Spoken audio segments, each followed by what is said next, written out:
Good afternoon. I'm Trident's Marketing and Communications Manager, Daniel Sloan, and we're excited to be bringing you today's Culture of Research and Education webinar, The Impact of the Air Force's Organizational Structure on the Retention Rate of Air Force Officers. Today's presenter will be DBA alumnus Dr. Chadwick McGuire. The core webinar series is designed to provide faculty, students, and alumni an opportunity to share their research and scholarship with the Trident community.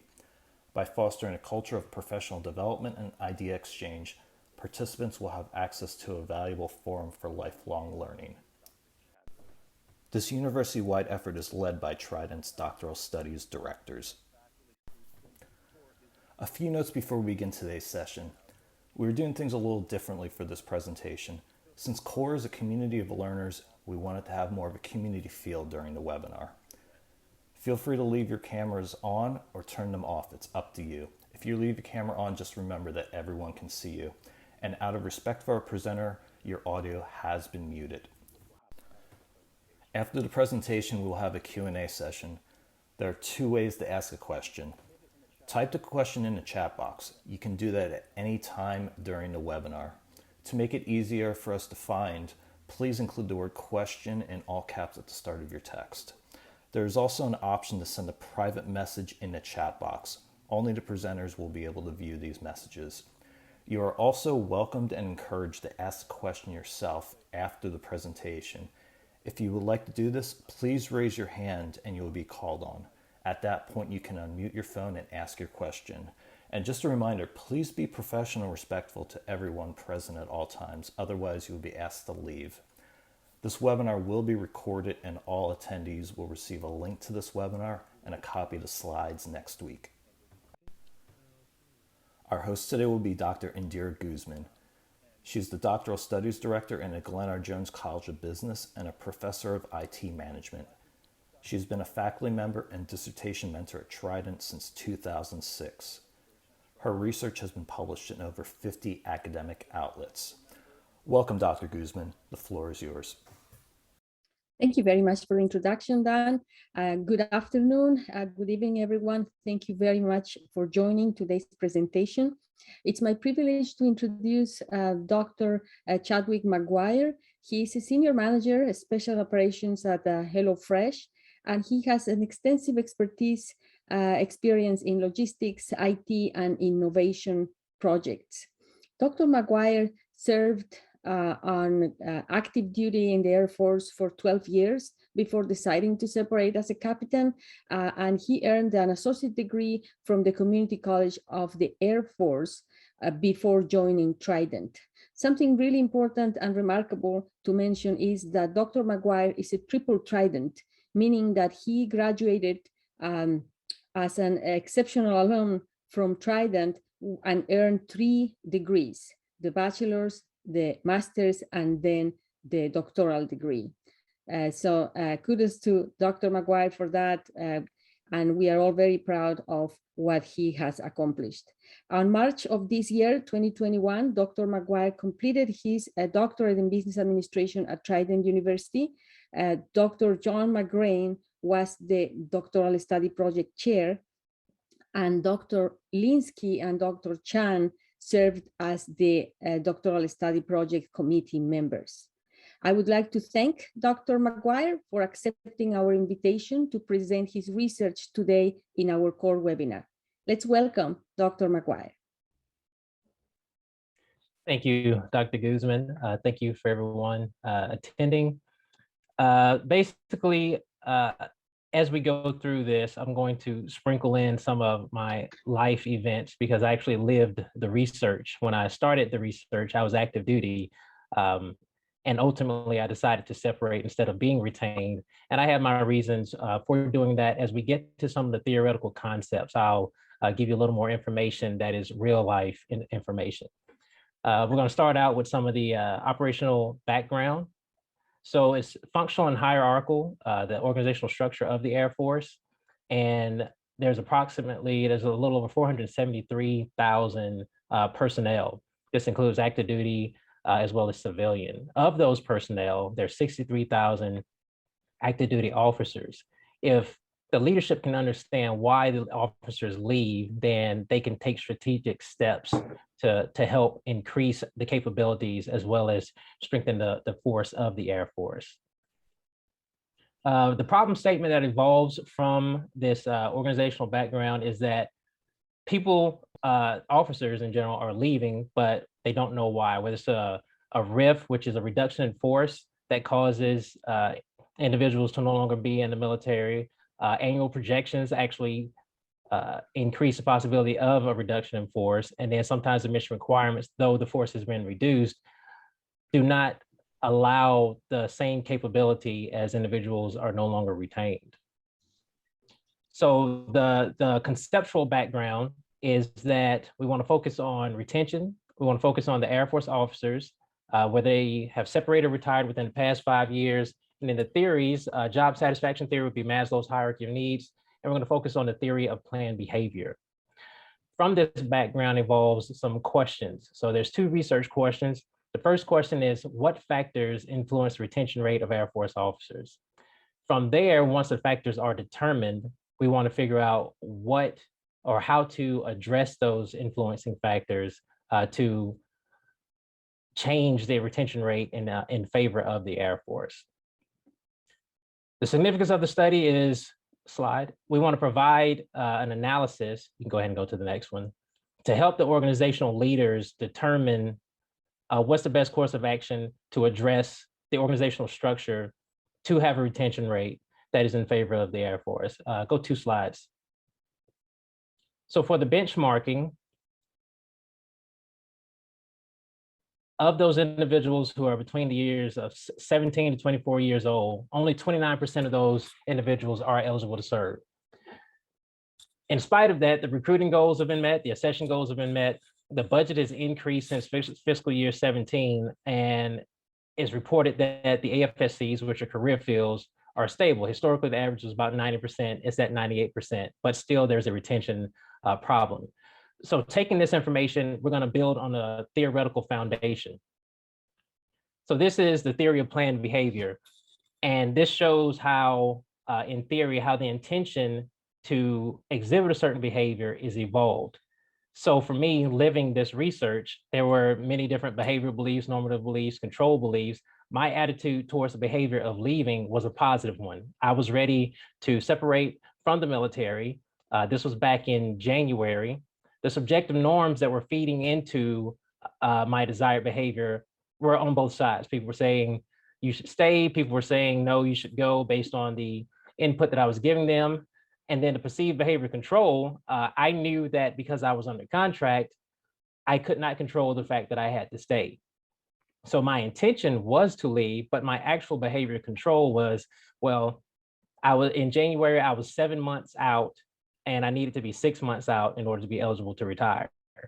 As it would so happen, the assignment that I was scheduled to take got canceled, and fast forward, I became 4 months out, and I was able to retire. So the actual behavior control shifted from January down to the middle of the year. And because that actual behavior control changed, my intention allowed me to exhibit the behavior of actually separating from the Air Force. The next theory is going to be Maslow's hierarchy of needs. So basically, if certain needs aren't being met, it's going to enable the intention that will exhibit a certain behavior of an individual. So for me, the basic needs were being met. I was getting paid. I felt safe, other than the austere environments that I ended up in from being deployed, but that's expected. So an individual goes into a career in the military knowing that they're going to be in unsafe environments, but my family was safe. However, psychologically, there was a deterioration. My esteem needs weren't being met. My belongingness wasn't being met. And ultimately, my self-actualization was not being realized in the positions that I was performing in the military. So these 2 theories worked together to evolve into, ultimately, I decided to no longer be retained. And you'll see some of that information in here, but I just felt that it was interesting. It made my decision that much more easy to understand because I had done this research.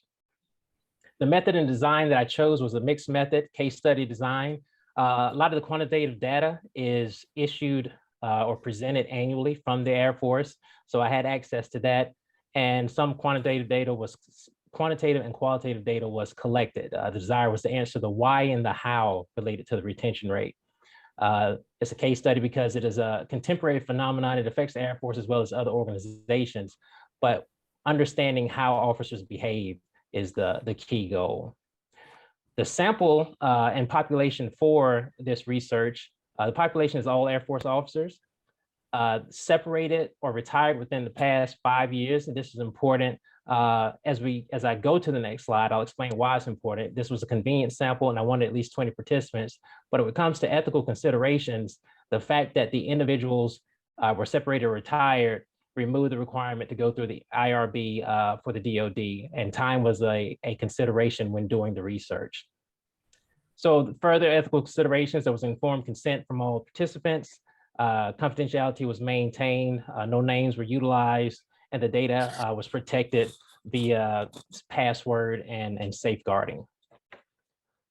After collecting the information, the process was the instruments had to be developed. I determined of those 20 people who I was going to utilize which instrument for. They all understood the purpose. It's always explained so that they know exactly what they're getting themselves into, and also gave me the opportunity to make sure they were applicable participants. Consents were presented and signed. Deadlines were established, and then either a link or a phone call or whatever platform I utilized for the interviews allowed me to conduct the interview analysis. Next was the analysis process for each one of the instruments. The data, again, had to be reviewed to make sure that the information collected was applicable. I utilized Deduce for the interview and survey portions, and then I used a spreadsheet for the questionnaire data. Descriptors were assigned, fields and codes were utilized, and then there were themes that were developed and analysis of the information that was put into the spreadsheets. So the triangulation of the data occurred utilizing archival data, the instruments, and then there was analysis to see what deviations occurred in the data. The archive data validated my distribution of personnel within the sample. So utilizing archival data associated with the spread of ranks within the Air Force helped me understand whether I actually had the right spread of personnel. And you'll see in some of the charts later, I'll explain what the distribution looks like and whether there's any anomalies. The questionnaires gave me quantitative data to help substantiate the qualitative data that I collected via the other instruments. So some of the coding and themes that occurred, the codes are on the left. The themes that evolved from the codes that I gathered from Deduce were work-life balance, career field and working conditions, fair treatment, respect and appreciation, and motivation, accomplishment, and attitude. Utilizing those themes, there's the demographics that comes next for the participants. So when you look at the demographic chart, most of this is expected. The upper right quadrant is expected, generally speaking. Some of the individuals may come in young, they may start families while they're in the military. Ultimately, most of the people have dependents as far as military officers. Separated versus retired, I want to have this number approximately even so that I'm not skewed in one way or another. There's no bias towards separated or retired. So it's approximately 50-50. And then, as you know, the military is predominantly male. So that distribution on the bottom right is pretty accurate. The top left, however, there is an uneven distribution of majors compared to the captains, lieutenant colonels, and colonels. Overall, there are more captains and majors in the officer corps than any other rank. But the hypothesis surrounding why there's only one major was in recent years, which in the past 5 years, the promotion rate went from being competitive to 95%. So whereas before you had to compete to become a major, it was almost what they called a gimme rank. So there was an incentive for individuals who were promoted from captain to major to be retained in the military, which is why the number is so low for the distribution.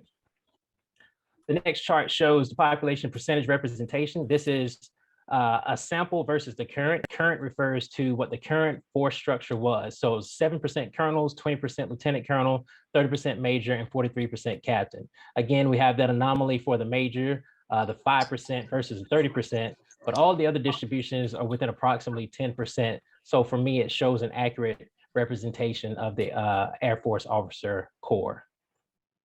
The next chart shows, again, it's restating the instrument excerpts. This shows there's approximately 50% from the surveys and interviews. Again, I'm not skewed in one way or the other. And then the deduced excerpts, there is a couple of participants who had more excerpts than others, but that's just because some people like to talk more than others. But generally speaking, there's a close range and no one is more favored than another participant. Next is going to be the age distribution. This shows for separated versus retired what the age distribution was, and this was expected as well.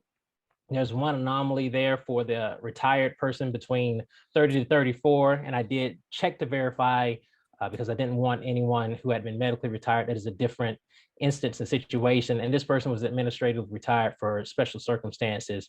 But in general, it is expected that someone would be older to reach the retirement age, and then the younger individuals would end up being in an age for separating. Next is going to be the years served distribution.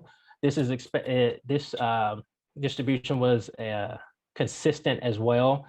The individuals who are older are expected to be at a retired age, and the younger individuals would be at a separated age.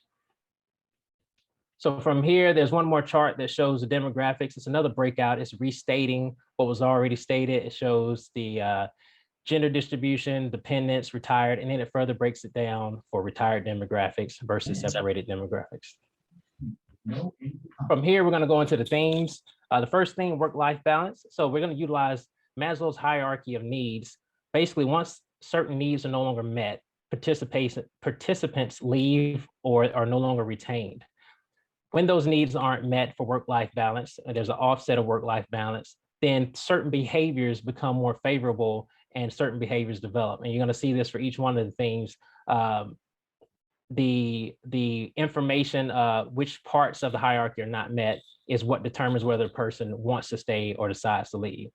Theme 2 is the career field and working conditions. If the career field is a very, I don't want to say aggressive, but if it's a career field that has a culture that is a negative one that the individual cannot survive in, then their needs for Maslow's hierarchy needs are not being met. And they too will develop a planned behavior of leaving because the belongingness is lacking. Theme 3 for the fair treatment, respect, and appreciation, same concept. If there's a lack of respect within the Air Force overall, or a lack of respect from the management and superiors of the individual officer, their psychological needs are impacted and they develop a plan of behavior, or they plan a behavior based on whether they can actually leave, because some people are also under contracts, or whether they have to stay and ride it out until they can get to a point of being able to leave. The last theme for motivation, accomplishments, and attitude. If a person, again, motivation goes to, are they motivated to leave versus motivated to stay? If they can accomplish more on the outside, or their perception is that they can accomplish more on the outside, then they develop, again, a planned behavior of no longer being retained. And the same is true in the inverse. So to define some of the implications, the research question, these are the themes to answer research question number 1.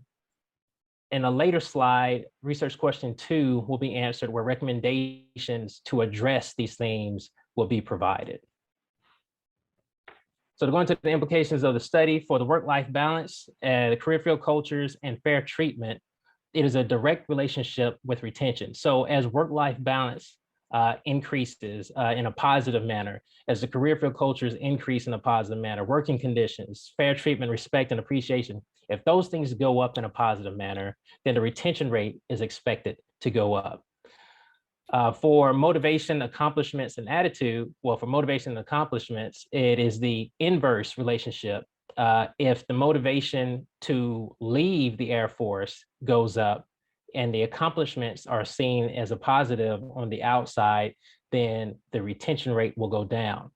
Attitudes, however, there was no significant relationship to retention rate. The reason being is whether a person separated or retired, they had both positive and negative things to say about their time in the military. There were actual individuals who decided to retire because they had a negative attitude towards being in the military at that time. Some of this is a result of cultural changes over the years. A person who has been in for 20 years, the force is not the same as when they first started with the military. So the impact to the field is that enabling the understanding of the behaviors will help provide insight to what deficiencies exist within organizational structure. Having that insight can enable leaders to develop solutions to have the desired impact on retention, meaning maybe they want to have a negative impact on retention, as opposed to having to go through a reduction in force. If you can negatively impact retention, then you can meet the requirements that are established by Congress. Practical recommendations are next. So for theme one, a lot of what's going to happen is it goes back to training, because training is what's going to impact the culture, and training can potentially impact the behaviors of the officers. So if you increase the number of personnel, that can help with work-life balance, but that's not always something that can be accomplished because there's a limit on the resources that the Air Force has. If you provide training and stop incentivizing unhealthy behavior, that too can help with work-life balance. Officers are known for having 16, 17, 18-hour days, and usually those individuals get praised for the amount of work they do, but you're incentivizing unhealthy behavior. Career field and working conditions, if we can enhance the awareness of toxic environments, training again, if you train people on what to look for so that they can say something or understand that this isn't just the way the military is, this is an actual toxic environment, it can help them, one, understand and then do something about it. Explain the working condition to recruits. So sometimes people go in not knowing what really to expect of the working conditions and they accept it as is. If you explain it to them before they get into the military, then you may retain people who actually understand and are willing to do what it takes to be in the military. Fair treatment, respect, and appreciation. Again, for the fair treatment, train people on what fair treatment is.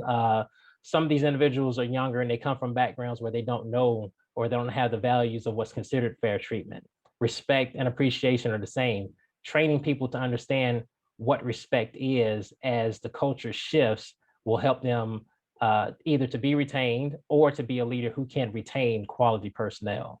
And for theme 4, motivation, accomplishments, and attitude, if you train people on how to motivate others to get the impact that they want, then that motivation can motivate someone to be retained or to understand why being retained is a positive thing. The accomplishments, basically having interviews with people to understand what they want to accomplish. You can't help someone with their self-actualization if you don't know what their goals are and you can't cater to that. Understand what people's skill sets are.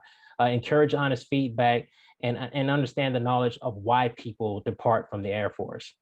Lastly, the future research recommendations. Other military branches should look into their officer corps to see if there's any similarities.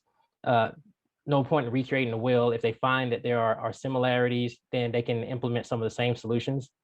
Look at generational age brackets instead of rank.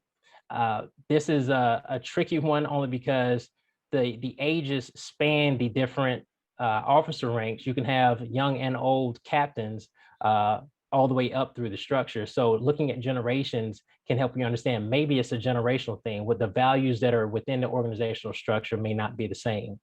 Look at the active duty Air Force. This one's tricky because you have to go through the IRB for the DOD. So you have to have the time in order to let their process work so that you can go in and talk to officers who are currently on active duty.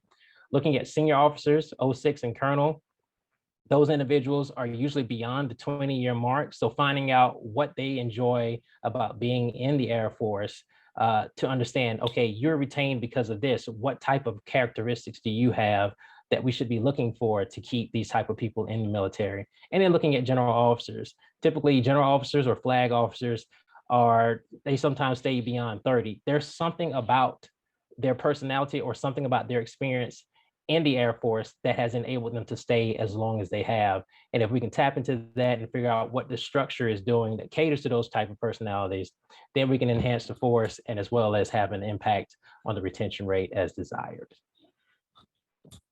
And at that is the end. I will turn this back over to Dr. Guzman. Thank you all for your attention. Okay, very good. Thank you very much, Dr. McGuire. I would like to emphasize that Dr. McGuire took, the time to shorten this presentation and his research, but mainly to share his experience with other students and potential students in the DBA program. So that's really appreciated. And as you can see, he was able to satisfy the minimum requirements of the program and collect data from one institution. As you said, the challenge of getting the permissions. Overcoming all those challenges and managing time are some of those important success factors in the DBA program.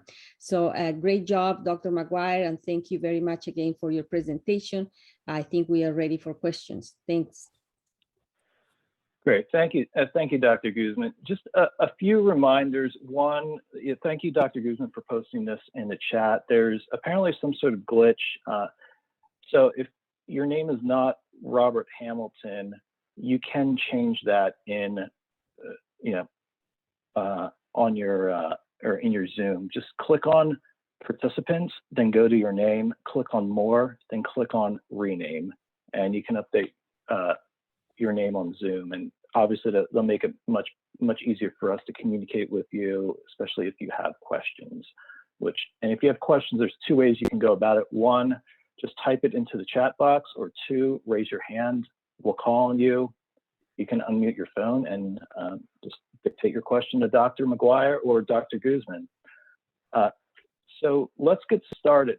First question is for you, Dr. McGuire. Obviously, Trident has quite a few students who are in the military, and that's where you did your study. Can you talk in specifics about how you were able to get buy-in to do this study in your particular branch? So the Air Force is always talking about retention, and it's a constant issue. So getting buy-in wasn't the difficult part. The difficult part, honestly, was getting people to respond to participate, because everybody is busy. So it took me a couple weeks actually of polling and repolling to try to get people involved and dedicate themselves and some time to participate in the study that I was conducting. The leadership was already on board, and actually I ended up utilizing the research for a think tank that I ended up doing through Squadron Officer School. So everyone that I mentioned it to was on board with the idea and providing whatever resources that they could. And the buy-in wasn't exactly as significant, considering I was using separated and retired individuals. So the organization itself didn't really have I'm not gonna say a say-so, but they couldn't really prevent me from utilizing people who no longer worked for the organization. So the buy-in was there, but they didn't have the requirement to say, hey, no, you can't use those people because they had separated or retired. Does that answer the question? Yeah, I hope so. If there's anything additional, I'm sure they'll follow up. Sure. And next question, this one's also for you, Dr. McGuire. And how, when reviewing your findings, were there any specific findings that surprised you and caused you to rethink any aspects of your DSP? There were some that surprised me. It wasn't so much a rethinking. There was one individual who preemptively decided to separate from the military because they didn't want their family that they were starting to go through the trials and tribulations of being in the military. And I didn't expect to see that. I didn't think someone would preemptively say, hey, I've been in, I know what the military is all about. I don't want my family to go through this. I'm going to get out before I get married and go start a family. So that was a shocker to me. In my mind, I would say, well, why would you join in the first place? But maybe they didn't know what they didn't know at that particular point in time. So that wouldn't cause me necessarily to rethink the research. It was just kind of out of left field that there were some responses that I wasn't expecting, responses from retired individuals that I wasn't expecting, how they decided to retire because they were tired of upper leadership not listening to them. Because in my mind, I thought, well, the person who retired, they were completely satisfied with being in the military and they retired because it was just time. No, there's people who are retiring because they're fed up with the military and they just happen to reach what we consider the retention. So thank you. Great, thanks. And another question for you, Dr. McGuire. Let's see, I'm just reading it now. It just came in. The Air Force is quite a large organization. As I understand, current doctoral students need to obtain consent from their study organizations. How did you address this with the IRB? So I spoke with Dr. Linsky, actually, and because those individuals, again, were separated or retired, I did not have to go through the Department of Defense IRB because they did not currently work for the Department of Defense. So that is, I'm not gonna say it's a loophole, it's a special circumstance that doesn't always exist, but it happened to exist for this particular topic because of the nature of the topic, being that I was researching retention and I could poll individuals who had been retained or not retained based on the fact that they retired or separated, enabled me to not have to go through the IRB that belongs to the Department of Defense. Great, thank you. And a question for Dr. Guzman, given that there are a number of new or potential students here, what are some of the pitfalls in the process of the IRB that students may not consider as they're starting to work on that? Okay, so when we require students to start thinking about the research site even when they apply to the program. So it's important to start planning as soon as possible. When you go to IRB will require you to have in writing the permission to conduct the research if you are conducting the research in one organization. Again, like in the case of Dr. McGuire, the target was individuals that were related to the organization previous to the study, right? So in this case, it was a different approach, but most of our students do it in one organization. And when they have to apply to IRB, you need the site permission, the permission from the institution to conduct the research. And that may take sometimes, it takes time, but that's one of the things that is required in the program. And if students have difficulties on that, then they have to rethink their topic. And that's where we are able to help with what we call brainstorming sessions. If you face that situation, let's schedule a brainstorming session and we will see how we can keep some of the theory, because like some of the requirements of the program are to have 2 theories, for example, and many of our students already conducted the literature review. You had everything, and then all of a sudden you cannot conduct the research in that side. Then we think, okay, how can we rethink the project in a way that you still use your theories, that your literature review and your, most importantly, the interest that you have on your topic can remain, and that you can still conduct the study. So we help on that. And then in terms of IRB, other things, it's very important that IRB will require you to submit all the details on how exactly you're going to collect the data. So that's something that you want to be exact. You don't want to, maybe I will do this. No, that doesn't go with IRB. You have to be exactly, you have to say exactly, this is how I'm going to collect data. This is how I'm going to recruit the participants. This is how I'm going to communicate with them. This is how I'm going to collect the responses, all those details. So that's some of the things that sometimes IRB will send it back, send an application back and say, oh, the details are not clear. Revise and then resubmit. So that's one of the things that may take time when the IRB application is not complete or it's not clear.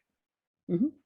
Also, to add to that, to Dr. Guzman's point, my initial topic was to utilize active duty officers, but in speaking to Dr. Linsky, they brainstormed and came up with the idea, okay, how do we prevent you from having to wait 9 months going through the DoD IRB, and they helped me come up with the topic that you heard about today. That wasn't my original topic, but they found a way to make the research I already had done useful, like she said, the literature review and whatnot. So this is a result of the help that they provided to me. Great, thank you. And just for reference, for those who may not be aware, Dr. Linsky is one of the faculty members in our DBA program, and he's a military veteran as well. So Dr. Nicholson, good to see you here. Your question's next. If you want to unmute, you can ask away. Hey, good morning from Korea. How you guys doing? Good, nice to see you. So, first of all, congratulations, Dr. Chadwick. That's a great accomplishment. I do know the feeling of getting all this completed. I had a similar experience. I just graduated in February, and I did a very similar study and had the same challenges as you did. So I can totally attest to the military IRB and also getting the permissions from the organization, and also living the study as being, a member of that group. My question, and something I had struggled with, and I powered through it. And I know you definitely summarized your study here to make it short and concise, but what did you do for triangulation to reduce bias? As being a part of the group, we generally don't want to influence, like the case study or the discussion, or even bring our biases into the equation. So we triangulate using different methods. For me, I used self-determination, Maslow's hierarchy of needs, just like you, and also grit for triangulation of theories. So what did you use to reduce bias as the investigator yourself? So that was probably one of the biggest challenges, is not being biased, especially during the interviews. I had to standardize the script as much as possible, and I had to bite my tongue a lot to prevent bias, because as a person who's living it, it's easy to say, man, I feel this way about this topic, or I feel that way about the topic. So I had to read before doing an interview over and over and force myself to almost be robotic and not show any expression. I couldn't be, because the typical me, as a somewhat people person, is to respond to certain disgruntled comments that they make. So I had to force myself to be emotionless. And that takes practice for a person who shows emotion. So my recommendation is practice, especially when it comes to interviews. Questionnaires and surveys aren't as difficult. But when you're interviewing a person, body language and deportment can give away things, and it can channel the direction of the interview down a road that skews your data. So it's hard. Yeah, but that's what I did. I had to research, I had to practice, I had to be repetitive, and I had to make sure that I didn't give the typical responses that I would give. Oh, so tell me how you feel about that.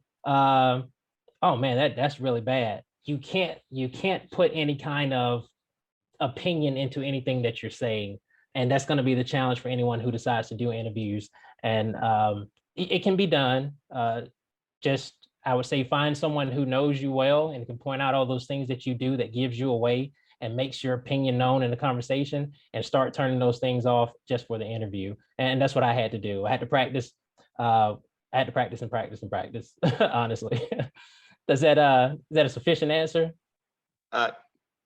It works. No, I had the same issues as well. I look forward to collaborating with you in the future, because I have, like I said, I did a similar study, and I'm looking to do a follow-on study. Okay. Once I get out of the Army. Okay. Outstanding. Because it's easier, to do it from outside of it. But right. Yeah, thank you. You're welcome. Great. Thanks, Dr. Nicholson. And his contact information will be up on the screen in a couple minutes. Looks like we have one more question. It's for you, Dr. McGuire, and it's about the IRB again. Were there any issues with your submission to the IRB? For example, was there information you provided to the IRB and later had to provide additional information to the IRB for your topic to get approved? Yes, there was. I can't remember specifically what the additional requirements were, but it did come back a couple times because certain things may have not been the way they wanted it to, but that was expected. The leaders that I had basically explained to me how the process worked. They're like, don't get discouraged if it comes back. Just address what they're wanting you to address. Don't change anything other than what they're wanting you to address, and keep moving, because it's never a perfect product when you first submit it. A lot of times you don't know what you don't know, But yes, they sent it back. I addressed it as they requested.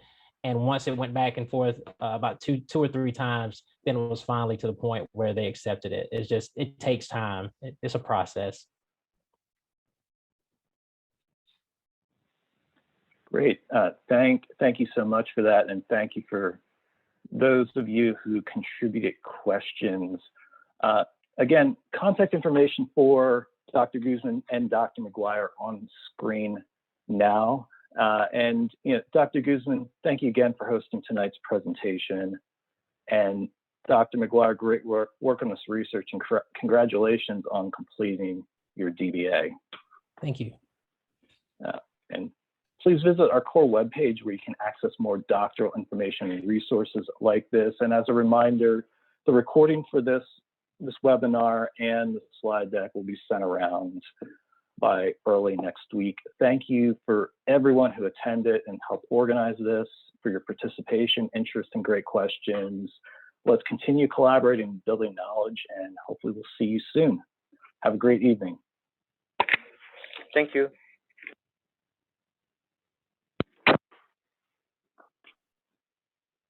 Thank you.